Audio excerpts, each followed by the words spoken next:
इंद्रदेव और वरुण देव क्या एक ही देवता हैं जो जल बरसाते हैं? क्या लगता है आपको? नहीं है। इंद्रदेव अलग है और वरुण देव अलग है। प्रश्न सबके मन में आ सकता है, नहीं तो बोली कैसे? देखो, दोनों अलग अलग देवता है। जल के दो स्वरूप होते हैं। एक जल जो मेघों में होता है, जो अपने साथ पर्जन्य की वर्षा करता है, उसके देवता इंद्र है। इंद्र जल के देवता नहीं है, मेघों के देवता है। ध्यान देना, जल और मेघ में फर्क है, ये भी समझो। जल यानी जल राशि, मेघ यानी जल वृष्टि।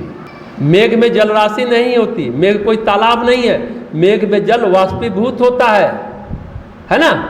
मतलब मेघ जल नहीं होता, भाप होता है, वाष्प होता है। जो इकट्ठी जल राशि है, तालाब, नदियां, समुद्र, कुएं, उसके देवता वरुण देव है। देखो, अच्छा क्वेश्चन पूछा गया। मेघ के देवता इंद्र हैं और जल राशि के देवता वरुण है।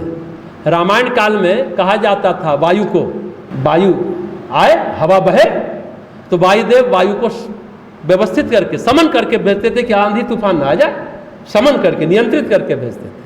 अग्निदेव को कहा जाता था अग्नि भेजो, तो अग्निदेव कोई अगलगी, कोई दावानल नहीं होता था, अग्नि को समन करके भेजते थे। वर्षा को कहा जाता था बरसो मेघ को, तो इंद्रदेव मेघ को बरसाते थे। वो वरुण देव वर्षा नहीं भेजते थे, इंद्रदेव भेजते थे।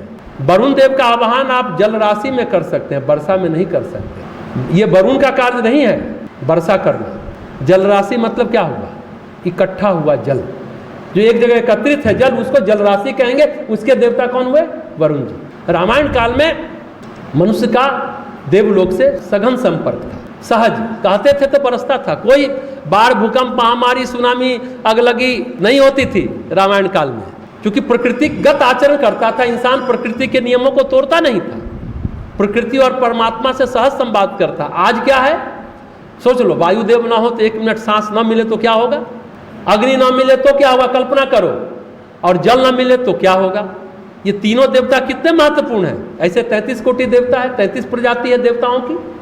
आज उनका आवाहन हम कैसे करते हैं? एकमात्र माध्यम है कलश।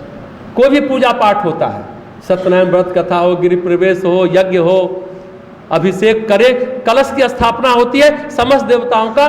आज कलयुग में वही एक माध्यम है समस्त देवताओं को निमंत्रित करने का, इनवाइट करने का, इनविटेशन देने का, कलश के माध्यम से, है ना? कलश की स्थापना इसलिए सभी पूजा पाठ में होते हैं। नवरात्रि में विशेष कलश स्थापना का मुहूर्त होता है। तो आई बात समझ में?